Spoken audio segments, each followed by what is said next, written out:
8 फरवरी योम सियाह के तौर पर हम मना रहे हैं। इस साल भरपूर तरीके से इमरान खान के अहकामात के मुताबिक हम इसको मना रहे हैं। पाकिस्तान की जमहूरियत के लिए, पाकिस्तान के आइन के लिए आप अपना किरदार अदा करेंगे, आप निकलेंगे और जहाँ जहाँ पर भी आप हैं वहाँ पर आप एक एहतजाज रिकॉर्ड कराएंगे। 8 तारीख में बड़ा मुकाबला है पीटीआई का और सूबाई हुकूमत का। अब देखते हैं कौन कामयाब होते हैं। देखिए पीटीआई अपनी ही सूबाई हुकूमत के खिलाफ एहतजाज कर रही है। लेकर हम सवाब भी जाएंगे और इंशाल्लाह डिस्ट्रिक्ट्स में, यूनियन काउंसिल्स में लोग अपने तरीके से अपनी आवाज़ बुलंद करेंगे। हमारा कोई इंतशार टकराव का इरादा नहीं है।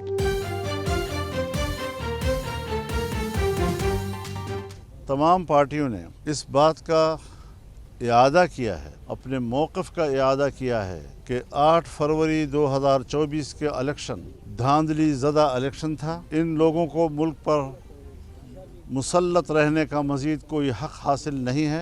उनको फ़ौरी तौर पर मुस्ताफ़ी होकर असर-नौ इंतख़ाबात का ऐलान कर देना चाहिए। 8 फरवरी जो है उस पर तहरीक इंसाफ का बहुत बड़ा सवालिया निशान था कि मैंडेट चोरी हो गया। दीगर पार्टियों ने भी कहा, मौलाना फजलुर रहमान साहब ने भी, दीगर पार्टियों ने भी कहा कि मैंडेट चोरी हो गया हमारा, अब ये ब्लैक डे के तौर पर मनाया जाएगा। लेकिन सवालात ये हैं कि पॉलिटिकल जो डेवलपमेंट्स होती हैं वो होना बंद हो चुकी हैं। किसी तरह की मुल्क में कोई पॉलिटिकल डेवलपमेंट नहीं है और सबसे बढ़कर जमूद का शिकार है सारे मामलात। सारे मामला से मुराद पॉलिटिकल जितने भी मामलात हैं या पॉलिटिकल अफेयर्स जो हैं वो जमूद का शिकार हैं। हाँ, गवर्नमेंट के एंड पे नहीं, ऑपोजिशन के एंड पर। गवर्नमेंट ने तो बड़े आराम से 26वीं तरमीम भी पास करवा ली, पीका भी आ गया। उसके बाद बहुत सारी टर्म्स ये मशहूर हो रही हैं कि जो अदालतें पैक करने का सिलसिला है वो पैकिंग भी जारी हो सारी है। वो हाई कोर्ट हो या 26वीं तरमीम के बाद जितने भी मामला अब तक बने, तो फिर इस जमूद में भी कोई उम्मीद बची है? या ये जो 8 फरवरी का ब्लैक डे है, पॉलिटिकल इत्तेहाद इसे किस नज़र से देखेगा? बात कहाँ जाके रुकेगी? मामलात कहाँ जाएंगे? ये बहुत सारे सवालात हैं जो हल तलब हैं शायद, और इनका शायद किसी के पास अभी तक कोई जवाब नहीं है। उन्होंने दोनों तारीखों पे, एक तो 8 फरवरी को और दूसरी जो है उन्होंने 19 फरवरी को, जिस दिन चैंपियंस ट्रॉफी का आगाज़ है, दोनों के ऊपर न्यूजीलैंड के साथ मैच है हमारा, 8 को और 19 को आगाज़ है। उन दोनों पे उन्होंने एहतजाज की तारीखें रख ली हैं। ये पाकिस्तान को जो है इंटरनेशनली एम्बेरस करने की, पाकिस्तान की तज़हीक करने की इस साजिश में जो है शामिल हैं पीटीआई वाले।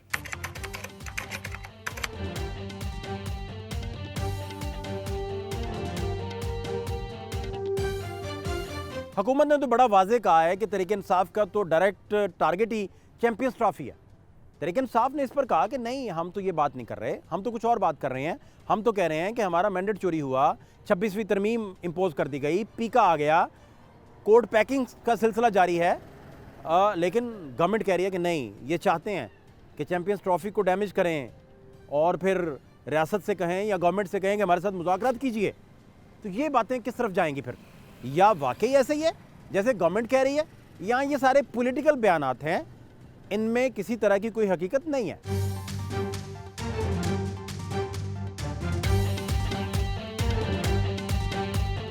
आपका टारगेट बेसिकली तहरीक इंसाफ का वो चैंपियंस ट्रॉफी है बेसिकली। इधर से आपने पेशावर से भी क़यादत चेंज की है, लाहौर चैप्टर से भी क़यादत चेंज की है, और सारी शफलिंग करके आप लोग चाहते हैं कि चैंपियंस ट्रॉफी पे आप लोग चक्का जाम करें यहाँ और बदअमनी फैलाएं खुदा न खास्ता, और फिर रियासत को कहें कि हमारे साथ मुज़ाकरात पे बैठो। ये आप चाहते हैं बेसिकली? नहीं, बिल्कुल भी नहीं। हम तो चैंपियंस ट्रॉफी के, हमारा तो देखें वजूद ही क्रिकेट के साथ है, और हमारा कप्तान जो है वो ही 1992 का वर्ल्ड कप जीतने की वजह से उनकी शोहरत जो है अफक तक गई, और पाकिस्तान की जो है अज़मतों की आज तक उसका जो है मुआवजा नहीं किया जा सका। तो ये हमारे लिए तो चैंपियंस ट्रॉफ़ी हो या हमारे लिए खिलाड़ी का तो बहुत इज़्ज़त और बहुत तकरीम, और पाकिस्तान को हम अज़मतों पर ले जाना चाहते हैं। लेकिन ये फिस्तायत इन्हीं की है जो हुकूमत है इस वक्त। हुकूमत को ये होश के नाखून लेने चाहिए।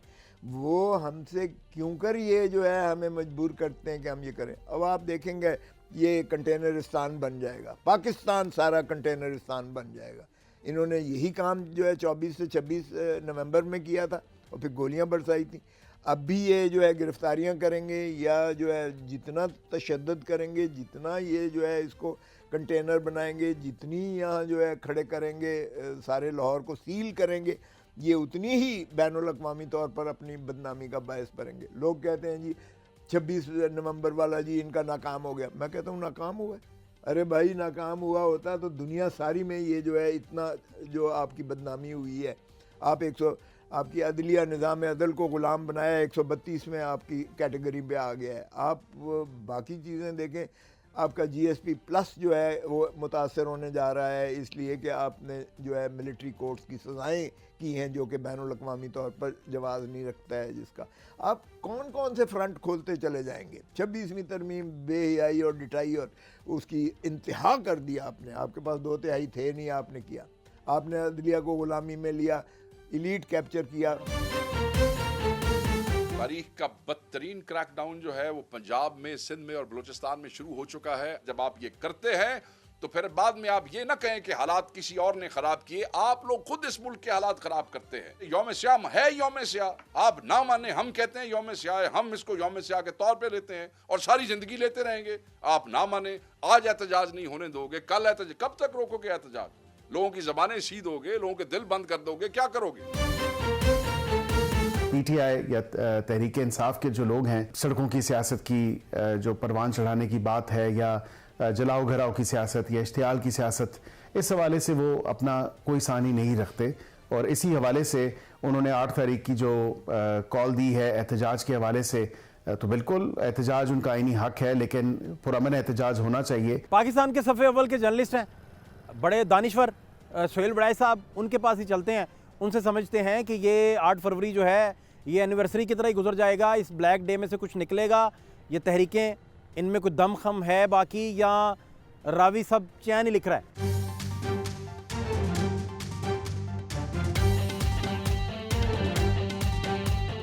ये जो 8 फरवरी का यौम स्याह है, इस पे आप क्या इसे देखते हैं, या ये नहीं होना उनको एनिवर्सरी की तरह गुजर जाएगा, बस गुजर जाएगा? मेरा नहीं ख्याल कि कोई बहुत बड़ी कोई तब्दीली आ जाएगी, या अभी मुझे कोई ना रियासत के मूड में तब्दीली नज़र आ रही है, ना मुझे इनसे ये तवक्को है कि ये कोई बहुत बड़ा इनकलाब ले आएंगे। अभी तो ऐसे ही चलेगा।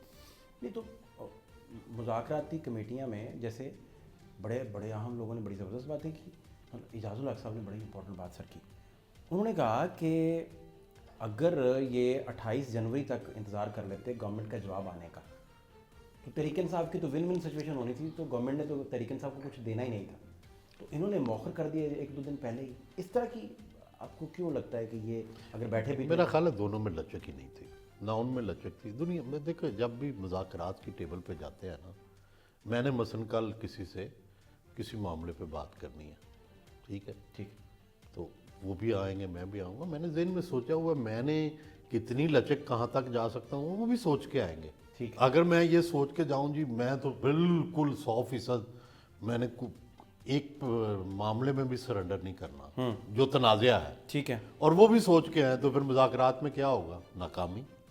अगर मैं ये सोचूं कि यार मेरा ये मामला जो मुतनाज़ा है, इस 100 में से मैंने कोई 5-10% सरेंडर कर दूंगा, और वो भी सोच के आए कि मैं भी अपने मामलात में 5-10% सरेंडर कर दूंगा, तो कोई बात बन जाएगी। ठीक है, तो अगर मैं भी सोच लूँ कि नहीं सरेंडर करना, वो भी सोच ले, तो बस बात ख़त्म होगी। ये बातें क्यों की जा रही हैं कि इनका टारगेट जी चैंपियंस ट्रॉफी है, वो एहतजाज करते हैं, मैंडेट कहते हैं चोरी हुआ है? ये तो पॉलिटिकल नैरेटिव है ना, वो तो उनका पॉलिटिकल नैरेटिव है, ये इनका पॉलिटिकल नैरेटिव है, बस दैट्स इट। इसका तो आप नहीं है? नहीं, मैं तो चाहता हूँ उनको मुकम्मल आज़ादी दी जाए, मैं तो कोई इसमें कोई शक नहीं है, उनको करने दिया जाए 8 फरवरी का एहतजाज, इसमें तो कोई, ये तो आइन के अंदर लिखी गई आज़ादी है।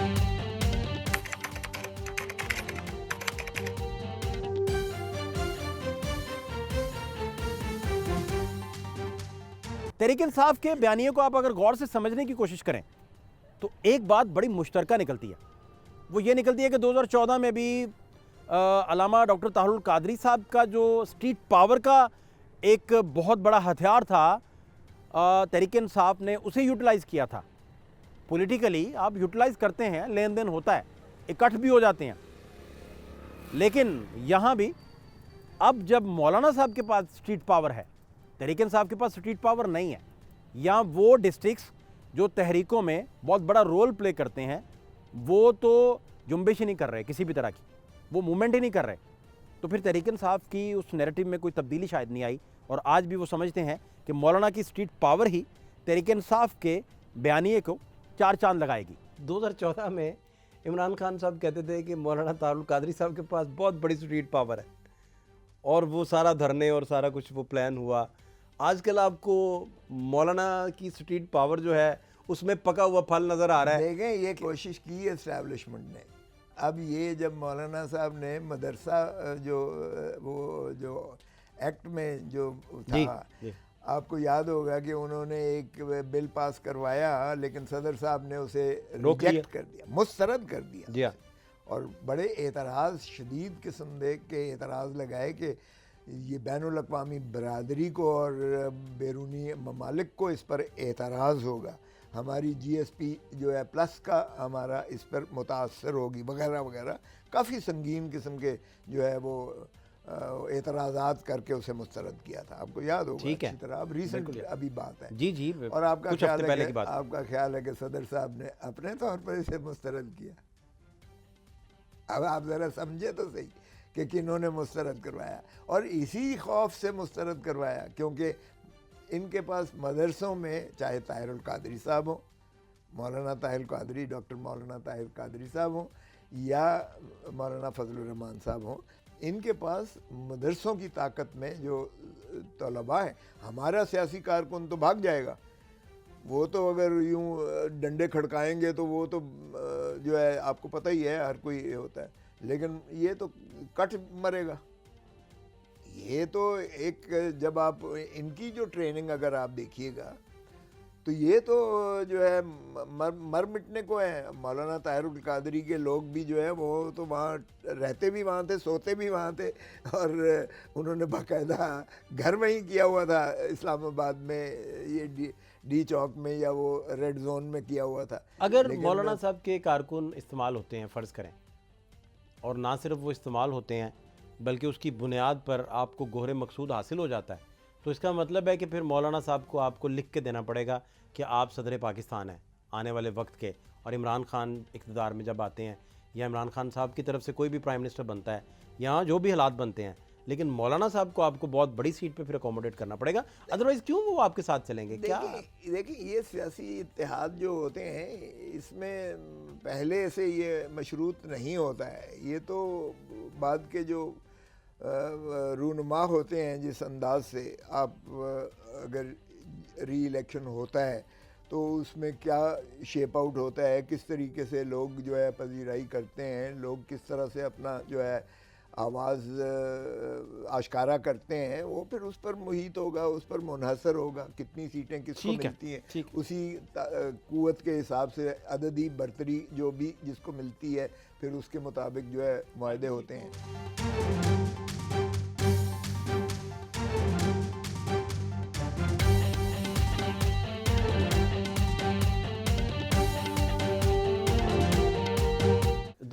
में भी इमरान खान साहब के पास स्ट्रीट पावर नहीं था, तो उस वक्त एस्टैब्लिशमेंट नहीं, उस वक्त तो एस्टैब्लिशमेंट साथ थी ना, लेकिन उस वक्त जरूरत नहीं साहब के पास स्ट्रीट पावर थी ना, लेकिन देखो वो भी क्या, अगर 10,000 से हुकूमत बदल जाए, अगर एस्टैब्लिशमेंट जो है वो साथ थी तो वो 5-10,000 भी बड़े अहम थे। तो जुवेद हाशमी साहब ने फ्लोर ऑफ द हाउस कह दिया ना कि वो कहते हैं तादाद पूरी नहीं है, हाँ, तो वो तो गुफ्तगू हो गई थी। तो अब इसका मतलब है कि फजलुर रहमान साहब के पास है स्ट्रीट पावर। हाँ जी, है स्ट्रीट पावर। तो देखें, अगर मोहसिन नकवी साहब परेशान नहीं होते कि खुदा ना खास्ता उनके करीबी दोस्त फजलुर रहमान साहब उन्हें उस्ताद का दर्जा भी देते हैं, वो अगर वो कहीं सिरक गए तो देखो अभी बड़े मराहिल गवर्नमेंट के दिन लिखे जाएंगे। अभी मुझे नहीं लगता कोई ऐसी सूरत हाल अभी नहीं है, ये आगे जाके डेवलप हो जाए। गवर्नमेंट कितनी ताकतवर है, गवर्नमेंट ही पहले बड़ी नरम है ठीक है, अभी तो नरम गवर्नमेंट है। कुछ लोग ना सरगोशी में अक्सर कहते हैं कि मौलाना साहब सदर पाकिस्तान बन सकते हैं तहरीक इंसाफ अगर चाहे। तहरीक इंसाफ ने लिख के मौलाना को दे दिया कि आपको सदर पाकिस्तान बना देंगे जिस दिन हमारी कबूलियत आ गई। कबूलियत तो आ ही जाया करती है, यहाँ कितनी की देर कबूलियत का दर बन रहेगा। तो ये तो आपका तजर्बा सारा तहरीक इंसाफ फिर वही है ना, मौलाना फजलुर रहमान की भी क्या कबूलियत है सदर पाकिस्तान की? नहीं भले आदमी है, इतने ज़ीरक सियासतदान नहीं, हैं। प्रॉब्लम्स है ना, कई इश्यूज हैं। देखो अभी नहीं है ऐसी, जितना मुझे हालात लग रहे हैं अभी कोई तब्दीली नहीं है, दुनिया अपने अपने मसाइल में मगन है।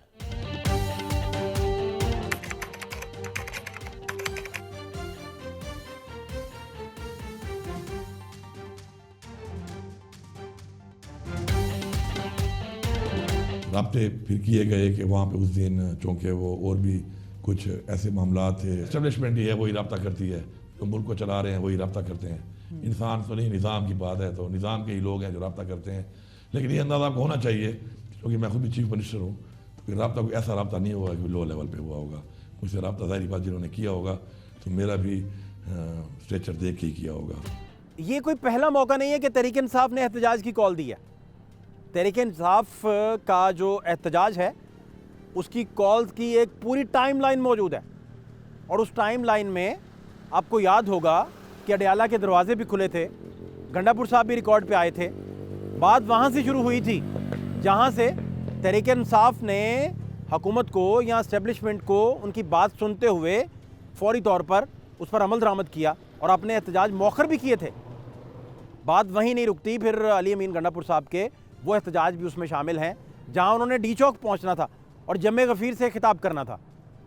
लेकिन इन सारे मामलात में पंजाब का एहतजाज जब शामिल नहीं है और पंजाब की अब पंजाब चैप्टर की क़यादत भी तब्दील की गई है, इसका फिर इम्पैक्ट क्या आएगा? और जो माजी की बैकग्राउंड है उन सारे मामलात से ये कितना नथी होती हैं चीज़ें, ये जानना भी ज़रूरी है। लाहौर नहीं निकल रहा जी किसी भी एहतजाज में, पंजाब की अपीयरेंस कोई नहीं है, और अगर वो है भी तो वो शायद इम्पैक्टफुल नहीं है। चलें इसे इस तरह कर लें, इम्पैक्टफुल नहीं है। तो अभी ये 8 का दोबारा यौम से आपने अनाउंस किया हुआ है। लाहौर में तो देखें न्यूजीलैंड और पाकिस्तान का मैच है, और हम तो कज़ाफ़ी स्टेडियम जो है उसको टेस्ट भी करना है इसी ट्राई सीरीज़ में, 3 ममालिक की जो सीरीज़ है उसमें। तो आप फिर एहतजाज करेंगे और वो क्रिकेट तो भी होगी, इंटरनेशनल मेला चल रहा है, चैम्पियंस ट्रॉफी होनी है। ये बड़ी देखें, ये तो इनको सोचना चाहिए था ना। 8 फरवरी इन्हें भी पता है 8 फरवरी का दिन आया चाहता है, इन्हें भी पता है 8 फरवरी को जो है 17 सीटों वाले को जीतने वाले को वज़ीर आज़म बना दिया है और 180 सीटें जीतने वाला जो है अडयाला जेल में है। इनको भी पता है कि अवामी मैंडेट पर डाका डाला गया है और ये बड़ा शदीद किस्म का मुतालबा है। इनको भी पता है कि पाकिस्तान की सबसे बड़ी सियासी जमात जो है वो पाकिस्तान तहरीक इंसाफ है। इनको भी पता है कि हम जो है लामहला अपने मैंडेट पर हमने कभी कॉम्प्रोमाइज़ नहीं किया है, जो डाका मारा है, और इस पर हमारा एहतजाज भरपूर होगा और होना चाहिए, क्योंकि अवाम हमसे पूछती है। आप जहाँ बैठे हुए हैं ये भी हल्का जो है ये लाहौरी का हल्का है, ये कोर कमांडर का घर भी जो जिसको जिना हाउस भी कहते हैं वो भी इसी हल्के में आता है। और यहाँ अगर जो है लोगों ने मुझे जिताया है तो वो खान को दरअसल आके लोगों ने खान की मोहब्बत में आके वोट दिए हैं। हमारे से जो है सिंबल भी छीन लिया था बल्ले का, लोग जोक दर जोक आते थे और आके पूछते थे जी आपका निशान क्या है, और मेरे नीचे 4 MPs चारों के चारों जीते हैं इसी हल्के से, चारों MPs मेरे जीते हैं। तो ये जो है आपको पता है DHA हो या कैंटोनमेंट, इस दफ़ा मैंने सुना है कोई खर्चा भी नहीं आया ज़्यादा, कोई पैसे पूसे नहीं लगे जितने लगते होते हैं इलेक्शन में। बिल्कुल नहीं लगे, इसलिए नहीं लगे क्योंकि या मेरा ख्याल समोसा भी खिलाने के नहीं लगे।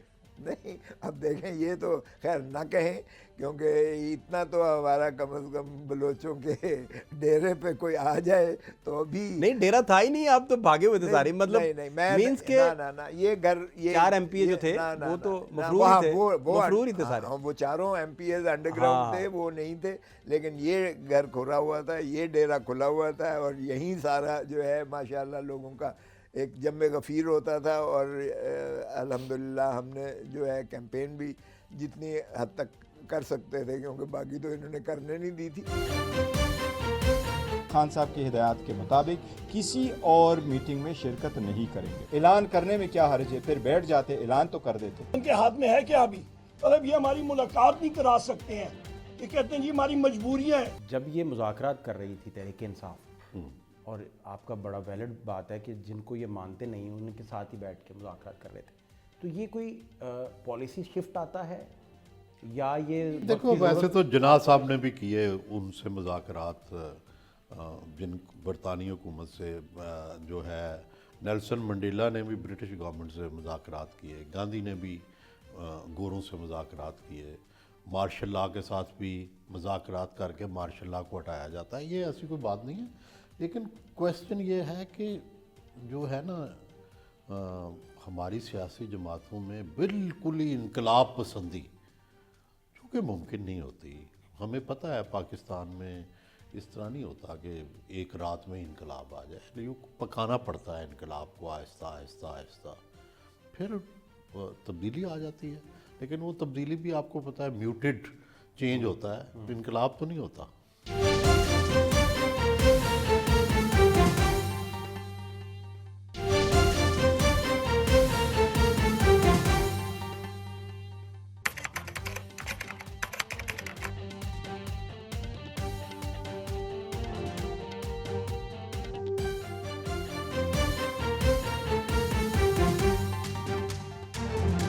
सब जमातों ने अपने इस मौक़िफ़ का इयादा किया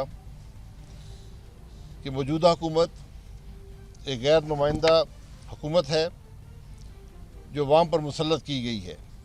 इजलास ने शामिल रहनुमाओं ने इस बात पर भी इत्तफ़ाक़ किया कि नए इंतख़ाबात ही मुल्क को दरपेश मसाइल, अदम इस्तेहकाम, मुआशी अबतरी और दहशत गर्दी जैसे संगीन मसाइल से निकालने का वाहिद रास्ता है।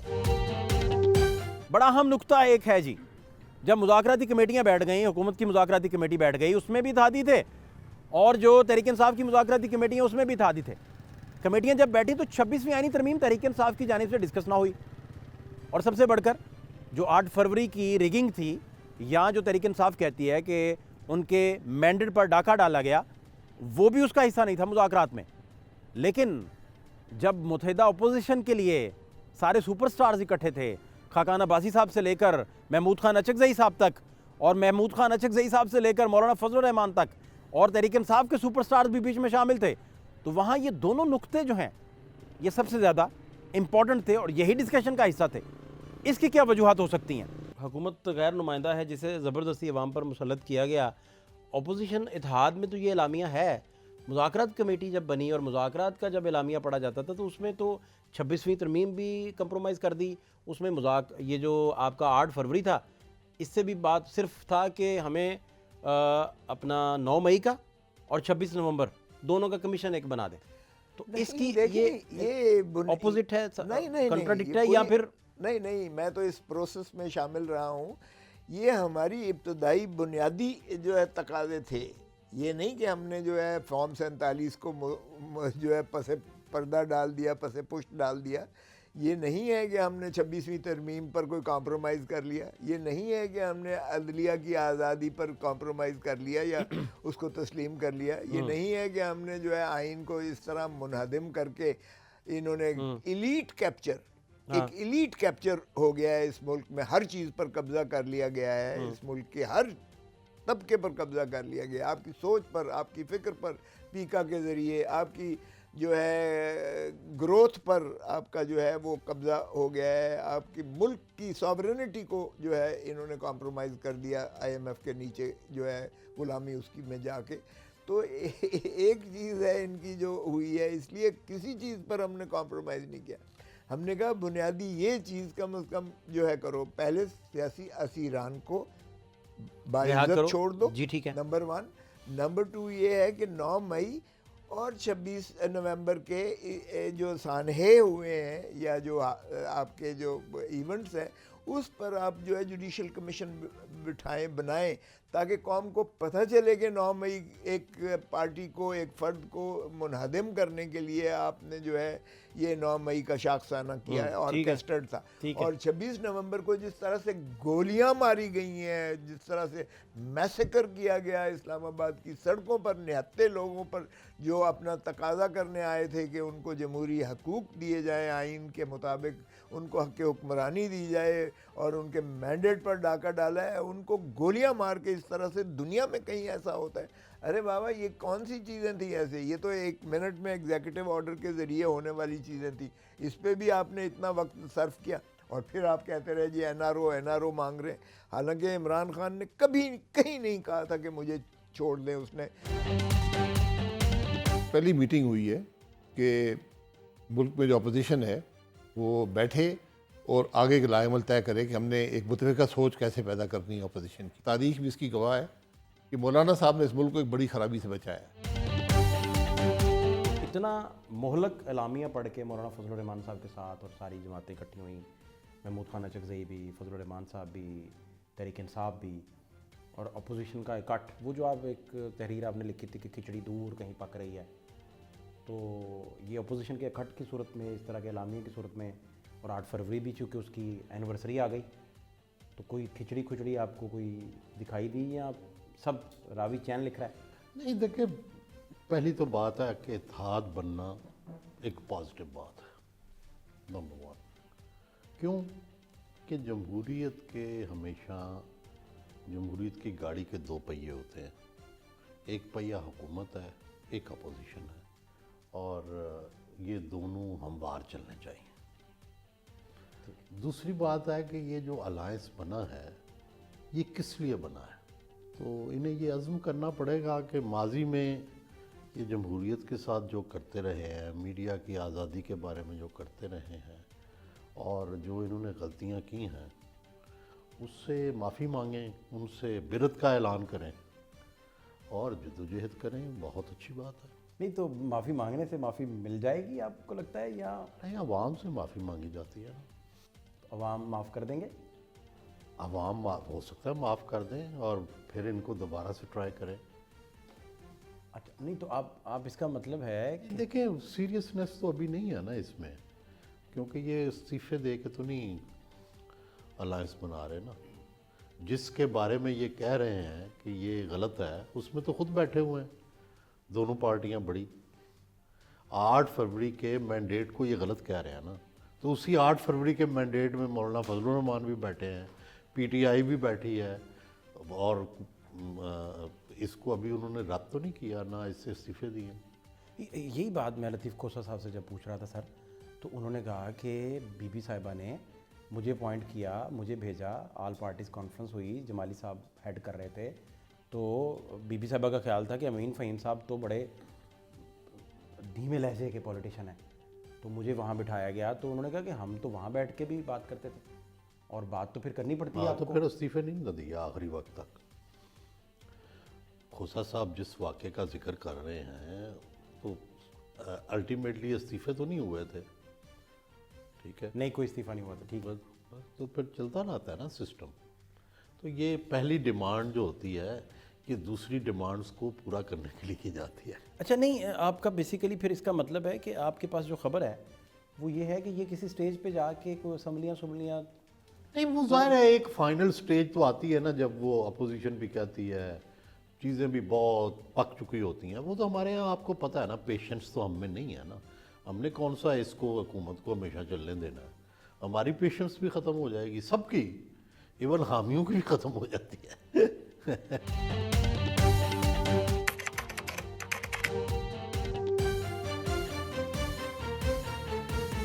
एक सवाल सबसे ज़्यादा तहरीक इंसाफ से पूछा जाता है, या यूँ कह लीजिए अपोजिशन से पूछा जाता है, कि आप उन मुज़ाकरात का क्यों हिस्सा हैं जिस पार्लियामान को आप नहीं मानते? आप उन लोगों के साथ क्यों बैठ रहे हैं जिन पर आपने इल्ज़ाम लगाया है कि ये फॉर्म 47 वाले हैं? तो इसका जवाब फिर तहरीक इंसाफ के सुपरस्टार दे रहे हैं, और उन्हें ज़फ़रुल्लाह खान जमाली साहब याद आ गए हैं, मुशर्रफ का रजीम याद आ गया, और माइनस करके बीबी साहिबा को जब ये सारा रजीम आगे बढ़ रहा था तो फिर क्या हालात थे, क्या मामला थे, ये भी देखिए। कोई पॉलिसी शिफ्ट आता है या ये हमें फील होता है? आप जब इसको इंटरप्रेट करेंगे तो आप बताएंगे कि नहीं फ़हद, ये कोई पॉलिसी शिफ्ट नहीं है। मसलन एक पार्लियामेंट है जिसे आप नहीं मानते और उसे आप कहते हैं ये फॉर्म 47 की पार्लियामेंट है, फिर आप उसी के साथ मुज़ाकरात भी करते हैं, मुज़ाकराती कमेटियों में भी बैठते हैं, तो उनको तस्लीम भी करते हैं। तो ये मैं समझना चाह रहा हूँ इसे। देखिए फ़हद, यार आप जब हालत जंग में होते हो दुश्मन के साथ, तब भी आप बात करते हो ना, बीच में मीडिएशंस भी डालते हो। डायलॉग होता है, डायलॉग आपको करना पड़ते हैं भाई, करने चाहिए ताकि उसको फिस्तायत को ख़त्म किया जाए। हम क्या कहेंगे इनके साथ बैठकर? हम कहेंगे हमारा मैंडेट वापस करो। मुझे याद है कि जब ये जनरल परवेज़ मुशर्रफ का था और उस वक्त जमाली प्राइम मिनिस्टर था, तो उस वक्त हम नहीं मानते थे उसको, ना मुशर्रफ को मानते थे ना जमाली को मानते थे। वो हमारे पेट्रियट्स बनाए गए, इन्होंने क्या कुछ नहीं किया था। हमें जो है -1 के फार्मूला पर इन्होंने किया, हमने 3 पीस बनाई, ठीक है, आपको पता ही है। वहीं से वजूद में 4 आई। पीस बनाई हमने। मखदूम अमीन फ़हीम को सरबराह बनाया, राजा परवेज़ अशरफ को सेक्रेटरी जनरल बनाया, क्योंकि उन्होंने कहा कि बेनज़ीर भुट्टो को हम नहीं लड़ने। मोहतरम नवाज़ शरीफ साहब को भी उन्होंने कहा नहीं लड़ने देंगे, वो भी 10 साल के लिए बाहर माफिया मांग के चले गए, अंगूठे 10 हर चीज़ करके, और सरूर महल में गए, तो उनको भी नहीं। तो उन्होंने भी जो है जावेद हाशमी को अपना सदर बनाया, और जो है राजा जो है ज़फ़रुल्लाह साहब को चेयरमैन बनाया। तो उन्होंने भी जो है साइकिल की जगह पर शेर का सिंबल लिया, हमने जो है तलवार की जगह पर तीर का सिंबल लिया, पीपल्स पार्टी ने जो लिया था। तो उस वक्त भी जो है आपने देखा होगा कि जब बीबी साहिबा ने वो बातें करना जब गवारा किया, इनके साथ डायलॉग हुआ, तो मुझे बीबी ने सरबराही कमेटी में कहा कि आप मेरी नुमाइंदगी करेंगे, क्यों मखदूम अमीन फ़हीम साहब मरहूम बहुत अच्छे बंदे थे, मेरे तो लिए बहुत मोहतरम है, लेकिन बीबी साहिबा ने कहा कि वो ज़रा बहुत नरम दिल है, नरम तबीयत के हैं, तो आप जाके लफ्ज़ों के चुनाव में भी बड़े सॉफ्ट हैं। हाँ, मैंने वहाँ भी पहले, अब हम पार्लेस पर गए हैं, मैंने कहा जनाब जमाली साहब, प्राइम मिनिस्टर साहब, आपने ये महफिल सजाई है, सारी दुनिया को आपने दिखाने की कोशिश की है कि आप बड़े जमहूरी वो हैं, लेकिन पहले इससे पहले कि हम शुरुआत करें और आप ये करें, आप बताएं कि आपके अख्तियार में है जो आप हमसे करेंगे, क्योंकि हमारा पहला तकाजा ये है कि जनरल परवेज़ मुशर्रफ वर्दी उतारे, और वो कहता है वर्दी मेरी खाल है, तो आप क्या उसकी खाल उतार सकते हैं? या हमारे साथ अगर ये अहद करेंगे और हमारे साथ ये एग्री करेंगे, तो क्या इस पर अमल भी होगा कि जनरल परवेज़ मुशर्रफ अपनी जो है वर्दी उतारेगा, यानी खाल उतारेगा? तो यहाँ से शुरुआत हुई थी। तो वो कहने लगे हमने बता दिया है मखदूम अमीन फ़हीम साहब को। मैंने कहा भाई साहब देखें, आप रानी शहीद बेनज़ीर भुट्टो ने मुझे बना के भेजा है, आप बता दीजिए। इमरान खान साहब भी उसमें अपनी पार्टी की तर्जमानी करने बैठे हुए थे, उसमें जो है ये शुजात भी थे जो PML काफ के थे, उसमें जो है ये अपना ताहिरुल कादरी साहब भी अपनी जमात को, फ़ारूक लगारी मरहूम ज़िंदा थे, वो मिलत पार्टी की तरफ से जो उसके सरबराह थे, तो सारे पार्टियों के सरबराह बैठे हुए थे। और चूँकि बीबी साहिबा नहीं थी, मुझे बेनज़ीर भुट्टो ने बनाया, तो मैंने कहा ये इसका मतलब ये नहीं था कि हमने जो है मुशर्रफ को तस्लीम कर लिया, या हमने जो है जमाली साहब को प्राइम मिनिस्टर तस्लीम कर लिया, या उनका मार्शल लॉ आपने, या उनका मार्शल लॉ की हमने तस्दीक की। तो ये देखें, जब सियासी डायलॉग होते हैं तो उसमें ये चीज़ें बिल्कुल आती हैं, और इसमें कोई तजाद नहीं होता है, इसलिए कि अपने हम मुतालबे से कभी नहीं हटेंगे, क्योंकि ये अवाम हमसे पूछती है कि हमने 8 फरवरी, जिसको अब साल हुआ जाता है, हमने 8 फरवरी को आपको इतना भारी मैंडेट दे के 180 सीटें हमने आपको दी, आपने क्यों इस पर डाका डालने दिया? आप इसके लिए वापस लेने के लिए क्या जिद्दोजहद कर रहे हैं? तो हम इस चीज़ से कभी दस्तबरदार नहीं होंगे कि अवामी मैंडेट पर जो डाका डाला गया है, उनका हक़ के हुक्मरानी छीना गया है, हम उनको वापस ना दिलाएं।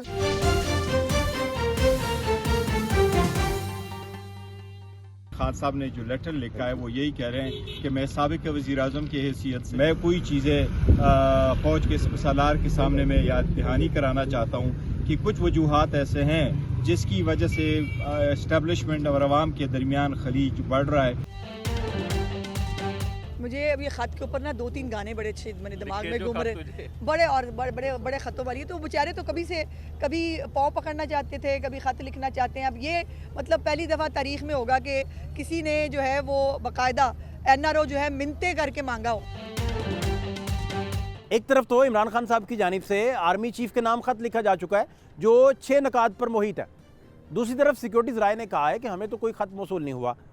लेकिन ऐसे लोग जो तहरीक इंसाफ के बड़े करीबी हैं, बहुत बड़े लोग हैं, और उनकी इमरान खान साहब से मुलाकातें भी हुई हैं।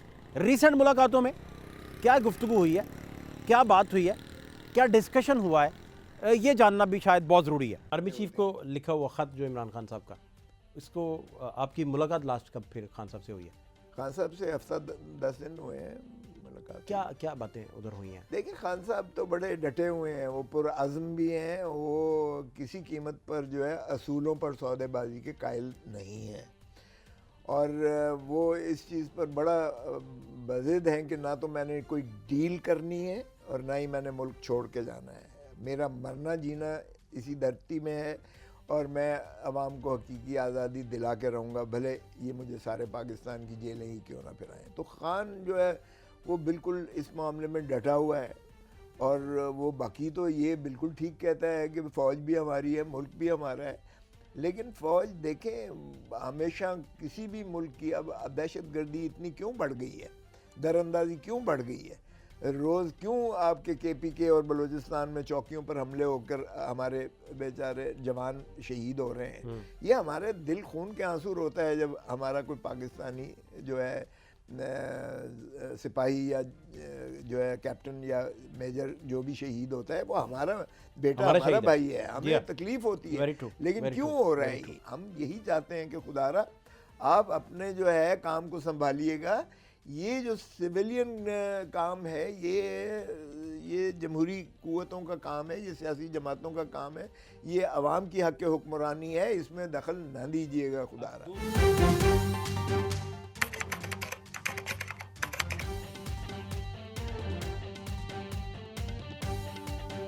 हाउस कमेटी बनाना, ये हाउस कमेटी बनाना, ये इस किस्म की ये कोई तरीका नहीं है।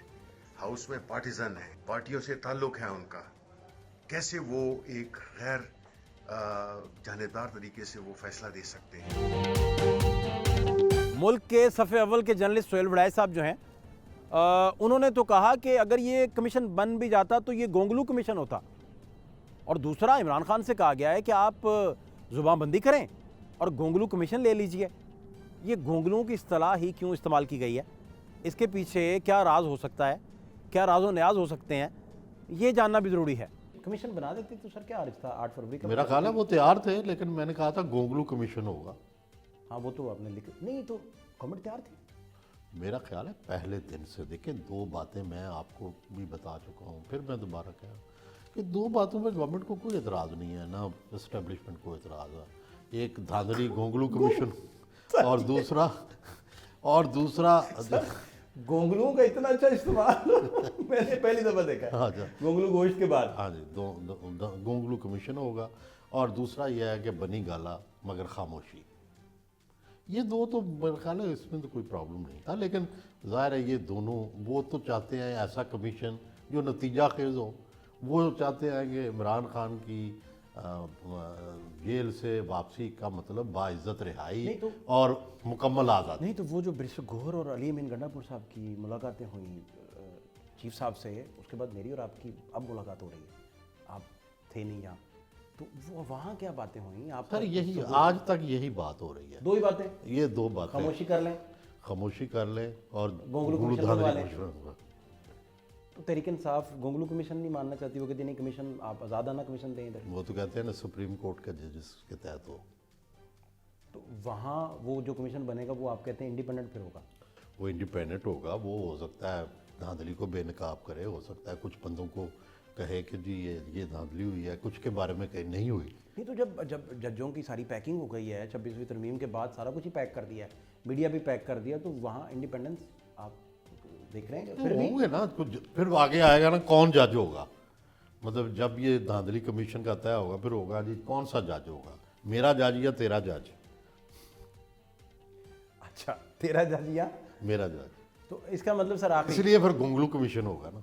पॉलिटिकल मामला जो हैं वो नदी के ठहरे पानी की मानिंद हैं, जिसमें एक आध कंकर अगर गिरेगा तो शायद कुछ इर्ताश पैदा हो, और क्या वो बड़ी वेव्स बनेंगी या बस हल्का फुल्का प्याली में तूफ़ान बपा करने के मुतरादिफ ही होगा, इसका फैसला शायद आने वाला वक्त करे। फात शहबाज खान को इजाज़त दीजिए, अल्लाह ने के बाद।